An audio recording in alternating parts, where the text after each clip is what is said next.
ಪಾಲಾರ್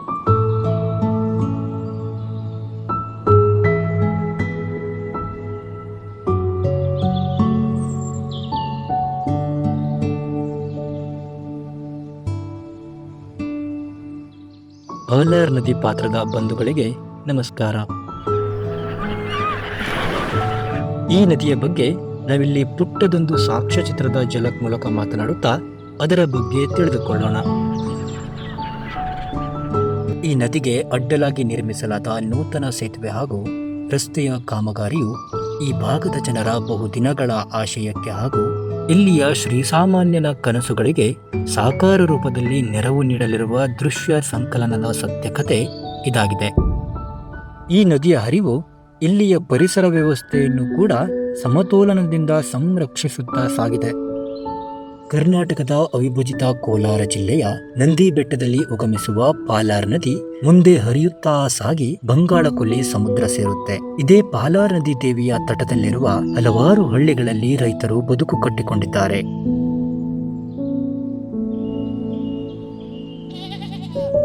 ಈ ಪಾಲಾರ್ ನದಿ ಮಳೆಗಾಲದಲ್ಲಿ ಮಾತ್ರ ಇಲ್ಲಿಯ ಜನರ ಪಾಲಿಗೆ ಜೀವನದಿಯಾಗಿ ಹರಿಯುತ್ತದೆ.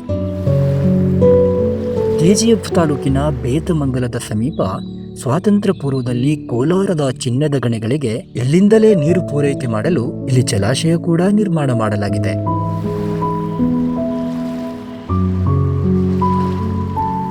ಈ ಜಲಾಶಯದ ಸುತ್ತಮುತ್ತ ಬರುವ ಹಲವಾರು ಗ್ರಾಮಗಳ ರೈತರು ಹಿಂದೆ ಇಲ್ಲಿ ಏತ ನೀರಾವರಿ ಮೂಲಕ ಕೃಷಿ ಮಾಡುತ್ತಿದ್ದರು.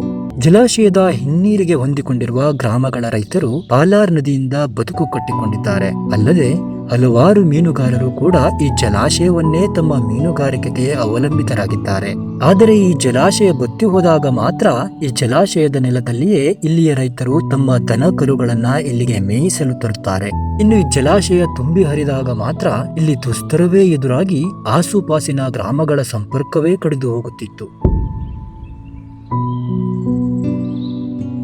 ಇದರಲ್ಲಿ ಪ್ರಮುಖವಾಗಿ ನತ್ತ ಗ್ರಾಮ, ಕಳ್ಳಿಕೊಪ್ಪ ಸೇರಿದಂತೆ ಇನ್ನಿತರ ಹಳ್ಳಿಗರು ಈ ಪಾಲಾರ್ ನದಿ ದಾಟಲು ಹರಸಾಹಸವೇ ಪಡಬೇಕಾಗಿತ್ತು. ಪ್ರತಿ ಬಾರಿಯ ಮಳೆಗಾಲದಲ್ಲಿ ನದಿಯ ಪ್ರವಾಹದ ಎದುರು ಗ್ರಾಮಸ್ಥರು ಬದುಕಿಗಾಗಿ ಈಜಬೇಕಾಗಿತ್ತು.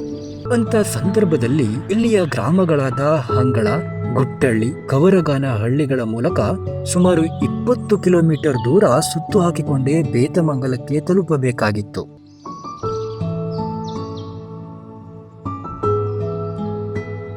ಮತ್ತೊಂದು ಗಮನಿಸಬೇಕಾದ ಮಹತ್ವದ ವಿಚಾರ ಅಂದ್ರೆ ಸ್ವಾತಂತ್ರ್ಯ ಪೂರ್ವದಲ್ಲಿಯೇ ಇಲ್ಲಿ ದೊಡ್ಡ ದೊಡ್ಡ ಚಪ್ಪಡಿ ಕಲ್ಲು ಬಳಸಿ ಪರಸುಬಂದಿಯನ್ನ ನಿರ್ಮಿಸಲಾಗಿತ್ತು.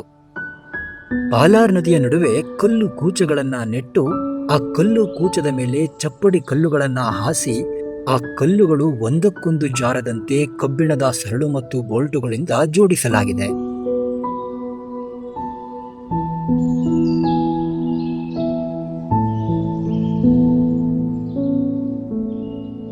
ನಲ್ಲೂರು ಗ್ರಾಮದ ಸಮೀಪ ಇದ್ದ ಈ ಹಳೆಯ ಪರಸುಬಂದಿ ಈಗ ತನ್ನ ಕುರುಹುಗಳನ್ನ ಕಳೆದುಕೊಂಡಿದೆ ಬಿಡಿ. ಆದರೆ ನತ್ತ ಗ್ರಾಮದ ಸಮೀಪ ಈಗಲೂ ಆ ಪೂರ್ವಿಕರ ಮುಂದಾಲೋಚನೆಗೆ ನಿದರ್ಶನವಾಗಿರುವ ಈ ಪರಸುಬಂದಿ ಉಳಿದುಕೊಂಡಿದೆ. ನತ್ತ ಗ್ರಾಮದ ಗ್ರಾಮಸ್ಥರು ಇವತ್ತಿಗೂ ಸಹಿತ ಪರಸುಬಂದಿಯ ಅಗತ್ಯ ಎದುರಾದಾಗ ಇದೇ ಪರಸುಬಂದಿ ಬಳಸಿಕೊಂಡು ನದಿ ದಾಟುತ್ತಾರೆ.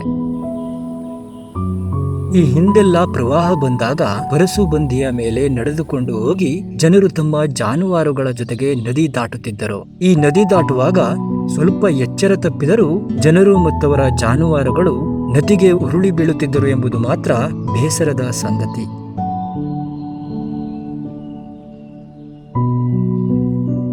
ನತ್ತ ಗ್ರಾಮದ ನಿವಾಸಿ ಸಾವಿತ್ರಮ್ಮ ಒಂದು ಕಾಲದಲ್ಲಿ ಈ ಪರಸುಬಂದಿಯ ಮೂಲಕ ಪಾಲಾರ್ ನದಿ ದಾಟುತ್ತಿದ್ದರು. ಈ ಪರಸುಬಂದಿಯ ಮೂಲಕ ತಾನು ಹಾದು ಹೋಗುತ್ತಿದ್ದಾಗ ಎದುರಿಸುತ್ತಿದ್ದ ಕಷ್ಟಗಳನ್ನು ಸಾವಿತ್ರಮ್ಮ ಹೀಗೆ ವಿವರಿಸುತ್ತಾರೆ. ಹೋಗ್ಬೇಕಾದ್ರೆ ಶಾನ ಬಾಧೆ ಆಗ್ತಾ ಇತ್ತು. ಸಬ್ಡಿಗಳ ಮ್ಯಾಗ ಹೋಗ್ತಾ ಇದ್ದಿದ್ದು, ಜಾರಿದ್ರೆ ಒಳಕ್ಕೆ ಬೀಳ್ತಾ ಇದ್ರು. ಏನನ್ನು ಮಿಷಿನ್ಗೆ ಹೋಗ್ಬೇಕಾದ್ರೆ ಕೂಡ ಎಷ್ಟು ಬಾಧೆ. ಅದ್ರ ಮೇಲೆ ಅಲ್ಲಿಗೆ ಇಟ್ಕೊಂಡು ಮೂಟೆಗಳಿಟ್ಕೊಂಡು ಎತ್ತುಗಳು ಹೊಡ್ಕೊಂಡು ಹೋಗ್ತಾ ಇದ್ವಿ. ಶಾನ ಅನಾಲ್ಕೊಂಡಿತ್ತು. ಬೇತ್ಮಂಗ್ಳಿಗೆ ಹೋಗ್ಬೇಕಾದ್ರೆ ಎಷ್ಟೋ ಬಾಧೆ. ಗುಟ್ಟೆಳ್ಳಿಗೆ ಹೋಗಿ ಕೋರ್ಗಾನೆಳ ಮೇಲೆ ಏಸಿ ತಿರ್ಗಾ ಬೇತ್ಮಂಗ್ಳಿಗೆ ಬರಬೇಕಾಗಿತ್ತು. ಅಷ್ಟು ಬಾಧೆ ಇತ್ತು. ಆಟೋಗಳಲ್ಲಿ ಗಾಡಿಯಲ್ಲಿ ಇವಾಗ ಆರಾಮ್ಗೆ ಹೋಗ್ಬೋದು, ಅನುಕೂಲ ಆಗೈತೆ ಸರ್. ಅದಕ್ಕೆ ಮೊದಲು ಚೆನ್ನಾಗಿಲ್ಲ.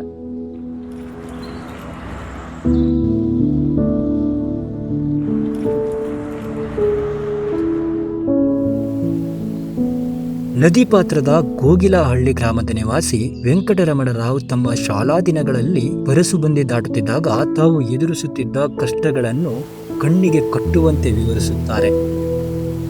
ಆ ದಿನಗಳಲ್ಲಿ ಮೊಣಕಾಲುದ್ದಕ್ಕೂ ನದಿ ನೀರು ಬರುತ್ತಿತ್ತಂತೆ. ಕಲಿಯಲು ಶಾಲೆಗೆ ಹೋಗುತ್ತಿದ್ದ ತಮ್ಮ ಕೈಯಲ್ಲಿದ್ದ ಪುಸ್ತಕಗಳನ್ನು ಆಗ ತಲೆ ಮೇಲಿಟ್ಟುಕೊಂಡು ನದಿ ದಾಟಬೇಕಾಗಿತ್ತಂತೆ. ಮುಂದಿನ ಕೆಲವು ವರ್ಷಗಳ ನಂತರ ಚಿಕ್ಕ ಸೇತುವೆಯೊಂದು ಅಲ್ಲಿ ನಿರ್ಮಾಣಗೊಂಡಿತ್ತಂತೆ. ಆದರೂ ಮಳೆ ಬಂದಾಗ ಇಲ್ಲಿ ಪ್ರವಾಹದ ಎದುರು ಸಂಪರ್ಕವೇ ಕಡಿದು ಹೋಗುತ್ತಿತ್ತಂತೆ. ಆದರೆ ಈಗ ಪರಿಸ್ಥಿತಿ ಬದಲಾಗಿದೆ. ಜನರ ಕಷ್ಟಗಳಿಗೆ ಸ್ಪಂದಿಸುವಂತೆ ಗುಣಮಟ್ಟದ ಸೇತುವೆ ಮತ್ತು ರಸ್ತೆಯನ್ನು ನಮ್ಮ ಕರ್ನಾಟಕದ ಲೋಕೋಪಯೋಗಿ ಇಲಾಖೆಯಿಂದ ನಿರ್ಮಾಣ ಮಾಡಿರುವುದು ತಮಗೆ ಸಂತಸ ಉಂಟು ಮಾಡಿದೆ. ಈ ಪ್ರಗತಿಗೆ ಸ್ಥಳೀಯ ಜನಪ್ರತಿನಿಧಿ ಕೆಜಿಎಫ್ ಶಾಸಕಿ ರೂಪಕಲಾ ಶಶಿಧರ್ ಅವರಲ್ಲಿ ಇರುವ ಜನಪರ ಕಾಳಜಿಯೇ ಕಾರಣ. ಅವರಿಗೆ ತಾವು ಇಲ್ಲಿಯ ಜನರ ಪರವಾಗಿ ಕೃತಜ್ಞತೆ ಸಲ್ಲಿಸುವುದಾಗಿ ಜನನಾಯಕಿಯ ಬಗ್ಗೆ ಶ್ಲಾಘಿಸುತ್ತಾರೆ. ಬುಕ್ಸ್ ಎಲ್ಲ ಮೇಲ್ಗಡೆ ಇಟ್ಕೊಂಡು ನಡ್ಕೊಂಡು ಭಾಳ ಅವಸ್ಥೆ ಪಡ್ಕೊಂಡು ಹೋಗ್ತಾ ಇದ್ವಿ. ಆಮೇಲೆ ಚಿಕ್ಕದಾಗ ಒಂದು ಪರ್ಸುಬಂದಿ ಹಾಕಿದ್ರು. ಪರ್ಸುಬಂದಿ ಹಾಕಿದ್ಮೇಲೆ ಸೈಕಲಲ್ಲಿ ಹೋಗ್ತಾ ಇದ್ವಿ. ಆವಾಗಲೂ ಪ್ಯಾಂಟು ಗಿಂಟು ಎಲ್ಲ ಬಿಚ್ಬಿಟ್ಟು ತಲೆ ಮೇಲೆ ಇಟ್ಕೊಂಡು ಹೋಗ್ತಾ ಇದ್ವಿ. ಆಮೇಲೆ ಚಿಕ್ಕದಾಗ ಒಂದು ರೋಡ್ ಮಾಡಿದ್ರು, ಬ್ರಿಡ್ಜು. ಆ ಬ್ರಿಡ್ಜಲ್ಲಿ ಸುಮಾರು ಇಲ್ಲಿಗೆ ಬರ್ತಾಯಿತ್ತು ಬ್ರಿಡ್ಜ್ ಮೇಲೆ ನೀರು. ಆಮೇಲೆ ಏನೋ ಇವಾಗ ಬಂದಿರೋ MLA ನಮ್ಮಮ್ಮನು ನೀಟಾಗಿ ನಮ್ಗೆ ರೋಡ್ ಮಾಡಿಕೊಟ್ಟಿದ್ದಾಳೆ. ಒಳ್ಳೆ ಅನುಕೂಲ ಮಾಡಿದ್ದಾಳೆ, ಪುಣ್ಯಾತ್ಮತೆ. ಬಾಲಾರ್ ನದಿ ಪಾತ್ರದ ನತ್ತ ಗ್ರಾಮದಲ್ಲಿ ಸರ್ಕಾರಿ ಹಿರಿಯ ಪ್ರಾಥಮಿಕ ಶಾಲೆ ಇದೆ. ಇಲ್ಲಿ ರೂಪಾ ಎಂಬುವರು ಶಿಕ್ಷಕಿಯಾಗಿದ್ದಾರೆ. ಈಕೆ ನದಿ ದಾಟುವಾಗ ಪಟ್ಟ ಕಷ್ಟಗಳು ಅಷ್ಟಿಷ್ಟಲ್ಲ. ಮಳೆಗಾಲದಲ್ಲಂತೂ ನದಿ ದಾಟುವಾಗ ನದಿ ನೀರಿನ ಹರಿವಿನ ರಭಸದಲ್ಲಿ ತಾನು ಓಡಾಟಕ್ಕೆ ಬಳಸುತ್ತಿದ್ದ 2 ದ್ವಿಚಕ್ರ ವಾಹನಗಳು ದುರಸ್ತಿ ಮಾಡಲಾಗಿದ್ದ ಸ್ಥಿತಿಗೆ ತಲುಪಿದ್ದವು ಎನ್ನುತ್ತಾರೆ. ಅದರಿಂದಾಗಿ ತಾನು 3ನೇ ವಾಹನ ಖರೀದಿಸುವಂತಹ ಪರಿಸ್ಥಿತಿ ಎದುರಾಗಿತ್ತಂತೆ. ಪ್ರತಿ ಮಳೆಗಾಲದಲ್ಲಿ ತಾನು ತನ್ನ ವಾಹನದ ಜೊತೆಗೆ ನದಿ ದಾಟಲು ಪ್ರವಾಹದ ವಿರುದ್ಧ ಸೆಣಸಾಡಬೇಕಾಗಿತ್ತಂತೆ. ಇದರಿಂದ ರೋಸಿ ಹೋದ ಈ ರೂಪಾ ಮೇಡಮ್ ಇಲ್ಲಿಯ ಶಾಲೆಯಿಂದಲೇ ಮತ್ತೊಂದೆಡೆಗೆ ವರ್ಗಾವಣೆ ಬಯಸಿದ್ದರು. ಆದರೆ ಈಗ ಈ ಶಿಕ್ಷಕಿಯ ಕಷ್ಟಗಳಿಗೆ ಸ್ಪಂದಿಸುವಂತೆ ಲೋಕೋಪಯೋಗಿ ಇಲಾಖೆಯಿಂದ ಈ ನದಿಗೆ ಅಡ್ಡಲಾಗಿ ಗುಣಮಟ್ಟದ ಸೇತುವೆ ಮತ್ತು ರಸ್ತೆ ನಿರ್ಮಿಸಲಾಗಿದೆ. ಇದರಿಂದಾಗಿ ನದಿ ನೀರಿನ ರಭಸದ ತೊಂದರೆ ತಪ್ಪಿದಂತಾಗಿದೆ. ಹಾಗಾಗಿ ತನ್ನ ಓಡಾಟದ ಸಂಪರ್ಕ ಈಗ ಸುಲಭವಾಗಿದೆಯಂತೆ. ಈ ಪ್ರಗತಿ ತನಗೆ ಸಂತಸ ಕೂಡ ತಂದಿದೆ ಎಂದು ಹೇಳುವ ಶಿಕ್ಷಕಿ ರೂಪಾ ಅವರು ವರ್ಗಾವಣೆ ಮಾಡಿಸಿಕೊಳ್ಳುವ ವಿಚಾರವೇ ಈಗ ಕೈಬಿಟ್ಟಿದ್ದಾರೆ. ಇದೇ ಶಾಲೆಯಲ್ಲಿ ಮಕ್ಕಳಿಗೆ ತಾನು ಪಾಠ ಕಲಿಸುತ್ತಾ ತನ್ನ ಶಿಕ್ಷಕಿ ವೃತ್ತಿ ಜೀವನ ಮುಂದುವರೆಸಲು ನಿರ್ಧರಿಸಿದ್ದಾರಂತೆ. ಹಿಂದೆ ಸೇತುವೆ ದಾಟುವ ಅನುಭವದ ಮಾತುಗಳನ್ನು ಶಿಕ್ಷಕಿ ರೂಪಾ ಅವರ ಧ್ವನಿಯಲ್ಲೇ ಒಮ್ಮೆ ಕೇಳೋಣ. ಎಷ್ಟೋ ಸಲ ಮಳೆ ಬಂದು ನೀರು ರೋಡ್ ಮೇಲೆ ಹೋಗ್ತಾ ಇದ್ದಾಗ ಸುಮಾರು ಸಲ ಗಾಡಿನಲ್ಲಿ ಬಿದ್ದೋಗ್ಬಿಟ್ಟು ಗಾಡಿನೇ ಕೊಚ್ಕೊಂಡು ಹೋಗೋಕ್ ಆಗ್ತಾ ಇತ್ತು. ಹಾಗಾಗಿ ಮಳೆನಲ್ಲಿ ಬಟ್ಟೆಗಳೆಲ್ಲ ಇದಾಗೋಗಿ ಗಾಡಿನೇ ಸುಮಾರು ಸಲ ರಿಪೇರಿಗಳಾಗಿ 2 ಗಾಡಿನೂ ಹೊಟ್ಟೋಯ್ತು. ಇವಾಗ 3ನೇ ಗಾಡಿನೇ ನಾನು ತಗೊಂಡಿರೋದು. ಹಾಗಾಗಿ ಈ ರೋಡು ಬೇಡ, ಈ ಕಡೆ ಊರೇ ಬೇಡ, ಟ್ರಾನ್ಸ್ಫರ್ ಮಾಡ್ಕೊಂಡೇ ಹೊಟ್ಟೋಗ್ಬಿಡ್ಬೇಕು ಅಂತ ಡಿಸೈಡ್ ಮಾಡಿದ್ದೆ.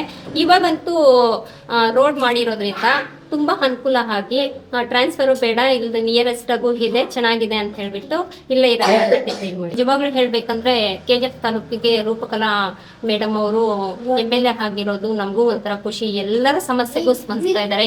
ಈ ರೋಡ್ಗೆ ಬಂದು ಅವ್ರು ನೋಡ್ಕೊಂಡು ಹೋಗ್ಬಿಟ್ಟು ಬ್ರಿಡ್ಜ್ ವ್ಯವಸ್ಥೆ ಮಾಡ್ಕೊಟ್ಟಿರೋದಕ್ಕೆ ಅವ್ರಿಗೆ ನಮ್ಮೆಲ್ಲರ ಪರವಾಗಿ ತುಂಬಾ ಹೃದಯದ ಧನ್ಯವಾದಗಳನ್ನ ಹೇಳ್ತಾ ಇದ್ದೀನಿ. ಹಾಗೆ ರೂಪಕಲಾ ಮೇಡಮ್ಗೆ ಎಷ್ಟು ಥ್ಯಾಂಕ್ಸ್ ಹೇಳಿದ್ರು ಸಾಲದು ಸರ್. ನಮ್ಗೆ ಅನುಕೂಲ ಆಗಿದೆ ಸರ್ ಈ ರೋಡಿಂದ. ಹಿಂದಿನ ದಿನಗಳಲ್ಲಿ ಅಂದ್ರೆ 80ರ ದಶಕದ ಕಾಲ ಅದು. ನಲ್ಲೂರು ಗ್ರಾಮದ ಸಮೀಪ ಲೋಕೋಪಯೋಗಿ ಇಲಾಖೆಯಿಂದ ಸಣ್ಣದೊಂದು ಸೇತುವೆ ನಿರ್ಮಾಣ ಮಾಡಲಾಗಿತ್ತು.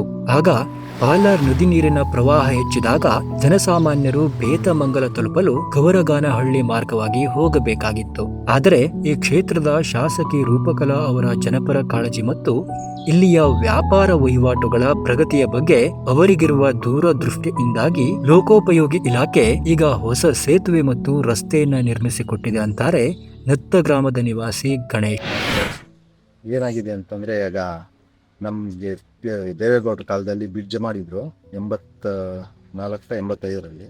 ಆಗ ಚಿಕ್ಕದಾಗಿ ಮಾಡಿದ್ರು, ಹೈಟ್ ಕಡಿಮೆ ಇತ್ತು. ನೀರೆಲ್ಲ ಬಂತಂದರೆ ತುಂಬ ಕಷ್ಟ ಆಗ್ತಿತ್ತು. ಈಗ ರೂಪಮ್ನವರು MLA ಆದಾಗ ತುಂಬ ತಲೆ ಕೆಡಿಸ್ಕೊಂಡು ಯಾರೋ 4 ರಾಜಕಾರಣಿಗಳೆಲ್ಲ ಹೇಳಿ ಇದನ್ನು ಮಾಡಿದ್ದಾರೆ. ಬ್ರಿಡ್ಜು ಮತ್ತು ರೋಡು ತುಂಬ ಚೆನ್ನಾಗಿದೆ, ತುಂಬ ಅನುಕೂಲ ಆಗುತ್ತೆ.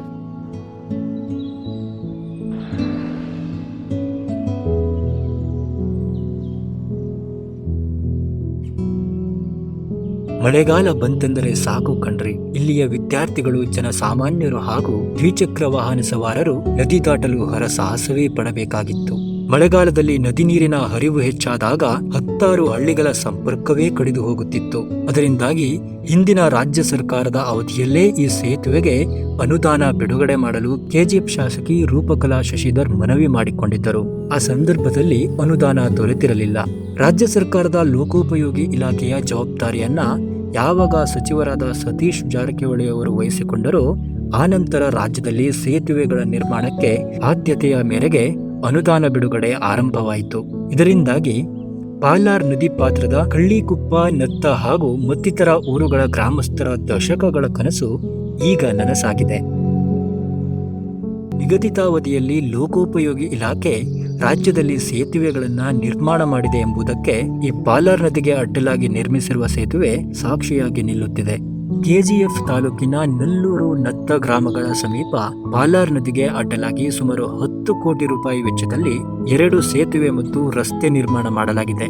ಹಾಲಿ ಸರ್ಕಾರದಲ್ಲಿ ಲೋಕೋಪಯೋಗಿ ಸಚಿವರಾಗಿರುವ ಸತೀಶ್ ಜಾರಕಿಹೊಳಿ ಅವರನ್ನು ಭೇಟಿಯಾಗಿ ನದಿ ಪಾತ್ರದ ಜನರ ಸಮಸ್ಯೆ ವಿವರಿಸಲಾಗಿತ್ತು. ಈ ಮನವಿಗೆ ಸ್ಪಂದಿಸಿದ ಸಚಿವರು ಸೇತುವೆ ಮತ್ತು ರಸ್ತೆ ನಿರ್ಮಾಣಕ್ಕೆ ಅನುದಾನ ಬಿಡುಗಡೆ ಮಾಡಿದ್ದರು. ಅಷ್ಟೇ ಅಲ್ಲ, ಕೆಜಿಎಫ್ ಕ್ಷೇತ್ರದಲ್ಲಿ ಅನೇಕ ರಸ್ತೆಗಳ ನಿರ್ಮಾಣಕ್ಕೆ ಕೂಡ ಅನುದಾನ ಬಿಡುಗಡೆಯಾಗಿದೆ ಎಂದು ಇದೇ ವೇಳೆ ಶಾಸಕಿ ರೂಪಕಲಾ ಶಶಿಧರ್ ಸಂತಸ ವ್ಯಕ್ತಪಡಿಸುತ್ತಾರೆ.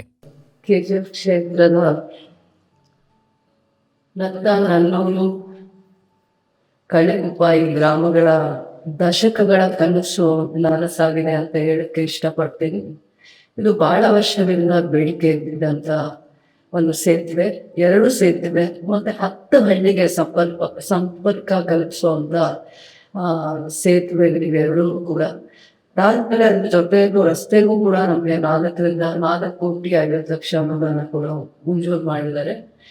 ಬಹಳ ವರ್ಷಗಳ ಕಾಲ ಅಲ್ಲಿನ ವಿದ್ಯಾರ್ಥಿಗಳು ಮತ್ತೆ ಅಲ್ಲಿನ ವಯಸ್ಸಾಗಿರುವಂಥವ್ರು ಹೆಣ್ಮಕ್ಳು ಬೇರೆ ಆಸ್ಪತ್ರೆಗೆ ಬರಬೇಕು ಅಂತಂದ್ರೆ ಮಳೆ ಜಾಸ್ತಿ ಆದಾಗ ಪಾಲಾರ್ ನದಿಗೆ ಇದ್ದಂತಹ ಸೇತುವೆಗಳು ಬಹಳ ಹಳೇದಾಗಿದ್ದರಿಂದ ಅದು ಅದರ ಗುಣಮಟ್ಟ ಕೂಡ ಕಳ್ಕೊಂಡಿತ್ತು. ಬಹಳ ಅವ್ಯವಸ್ಥೆನ ಕಾಣ್ತಾ ಇರುವಂತ ದಿನಗಳನ್ನ ನಾವು ನೋಡಿದೀವಿ. ಸರಿಯಾಗಿ ಮಕ್ಕಳು ಶಾಲೆಗೆ ಹೋಗಕ್ ಆಗ್ತಾ ಇರಲಿಲ್ಲ. ಆಟೋ ಆಗ್ಲಿ, ಬೈಕ್ ಆಗ್ಲಿ ಹೋಗ್ದೆ ಬಹಳ ಎಷ್ಟೋ ಸತಿ ಪಾಲಾರ್ ನದಿ ತುಂಬಿ ಹರಿದಾಗ ಬೈಕ್ಗಳು ಕೂಡ ಬಿಚ್ಕೊಂಡು ಹೊರಟೋಗಿತ್ತು. ಅಂತ ಪರಿಸ್ಥಿತಿನ ಎದುರಿಸ್ತಾ ಇದ್ವಿ. ಕಳೆದ ಸರ್ಕಾರದಲ್ಲಿ ಪ್ರಯತ್ನ ಮಾಡಿದಾಗ ನಾವು ಅನುದಾನ ತರಲಿಕ್ಕೆ ಆಗಲಿಲ್ಲ. ಸೇತುವೆಗಳಿಗೆ 7 ಕೋಟಿ ಅನುದಾನ ಕೊಟ್ಟಿದ್ದಾರೆ. ಅದಾದ್ಮೇಲೆ ರಸ್ತೆಗೆ ಅದನ್ನ ಮುಂದುವರೆದು ರಸ್ತೆ ಏನಿದೆ ಅದಕ್ಕೂ ಕೂಡ 4 ಕೋಟಿ 50 ಲಕ್ಷ ಅನುದಾನವನ್ನು ಕೊಟ್ಟಿದ್ದಾರೆ. 10 ಕೋಟಿಗಳ ಅನುದಾನ, 11 ಕೋಟಿ ಅನುದಾನದಲ್ಲಿ 2 ರಸ್ತೆ ಮತ್ತೆ ಸಂಪರ್ಕ ರಸ್ತೆ 2 ಮಾಡಿದ್ವಿ. ಸೇತುವೆಗಳೆರಡನ್ನ ಮಾಡಕ್ಕೆ ಯಶಸ್ವಿ ಆಗಿದ್ವಿ.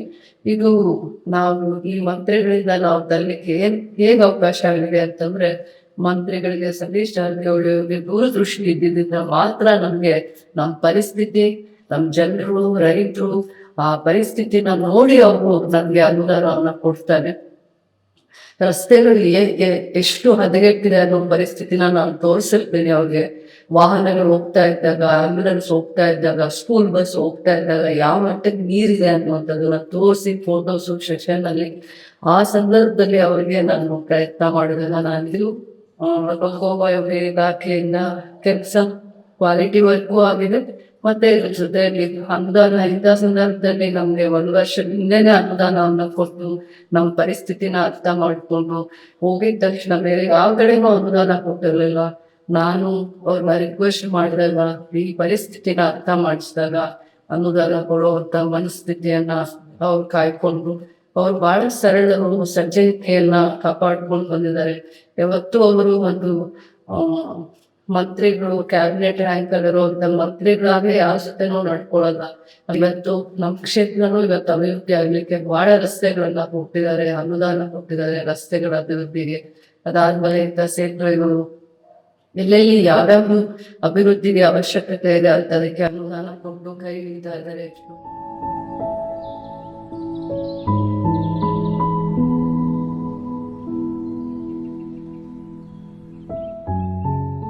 ಶಾಸಕಿ ರೂಪಕಲಾ ಶಶಿಧರ್ ಅವರ ಸೂಚನೆಯ ಮೇರೆಗೆ ಇಲ್ಲಿಯ ನಲ್ಲೂರು ಗ್ರಾಮದ ಸಮೀಪ ನದಿಗೆ ಅಡ್ಡಲಾಗಿ ರಸ್ತೆ ಮತ್ತು ಸೇತುವೆ ನಿರ್ಮಾಣಕ್ಕೆ ಸ್ಥಳ ಪರಿಶೀಲಿಸಿ ಮತ್ತು ಅದಕ್ಕಾಗಿ ನೀಲಿ ನಕ್ಷೆ ಸಿದ್ಧಪಡಿಸಲಾಯಿತು. ಈ ನಕ್ಷೆಯ ವಿನ್ಯಾಸದಂತೆ ನಿಗದಿತ ಅವಧಿಯಲ್ಲಿ ಕಾಮಗಾರಿ ಮುಗಿದಿದೆ ಎಂಬುದು ಕೋಲಾರ ಜಿಲ್ಲೆಯ ಲೋಕೋಪಯೋಗಿ ಇಲಾಖೆಯ ಕಾರ್ಯಪಾಲಕ ಅಭಿಯಂತರರಾದ KL ರಾಮಮೂರ್ತಿ ಕೊಡುವ ಮಾಹಿತಿ.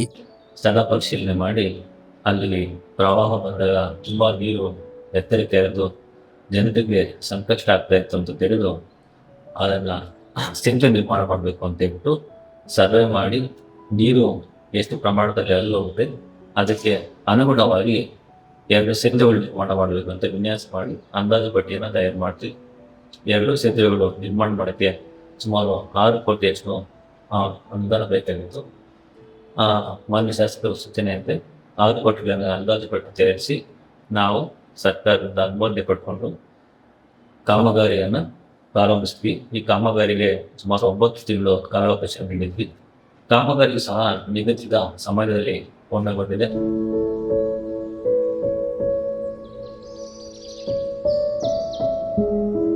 ಪಾಲಾರ್ ನದಿಗೆ ಅಡ್ಡಲಾಗಿ ಕಟ್ಟಲಾದ ಈ ಸೇತುವೆ ಮತ್ತು ರಸ್ತೆ ನಿರ್ಮಾಣದಿಂದ ನದಿಯ ಸುತ್ತಮುತ್ತಲ ಹಳ್ಳಿಗಳಾದ ಕಳ್ಳಿಕೊಪ್ಪ, ನತ್ತ ಸೇರಿದಂತೆ ಇಲ್ಲಿಯ ಬಹುತೇಕ ಎಲ್ಲಾ ಗ್ರಾಮಗಳಿಗೆ ಇನ್ನೂ ಉತ್ತಮ ಸಂಪರ್ಕ ದೊರೆಯಲಿದೆ. ಇಲ್ಲಿಯ ಜನರಿಗೆ ಸುಲಭವಾಗಿ ತಾಲೂಕು ಮತ್ತು ಜಿಲ್ಲಾ ಕೇಂದ್ರಕ್ಕೆ ಕೂಡ ಸಂಪರ್ಕ ದೊರಕಲಿದೆ. ಇಲ್ಲಿಯ ರೈತರು ತಾವು ಬೆಳೆದ ತರಕಾರಿ ಮತ್ತು ಇನ್ನಿತರ ಕೃಷಿ ಉತ್ಪನ್ನಗಳನ್ನ ಮಾರುಕಟ್ಟೆಗೆ ಸುಲಭವಾಗಿ ಸಾಗಿಸಲು ಈಗ ಅನುಕೂಲದ ಮಹಾದ್ವಾರವೇ ತೆರೆದುಕೊಂಡಿದೆ. ಈ ಭಾಗದ ಊರುಗಳಲ್ಲಿ ಆರ್ಥಿಕ ಚಟುವಟಿಕೆಗಳು ಕೂಡ ಇದೀಗ ಗರಿಗೆದರಿದೆ.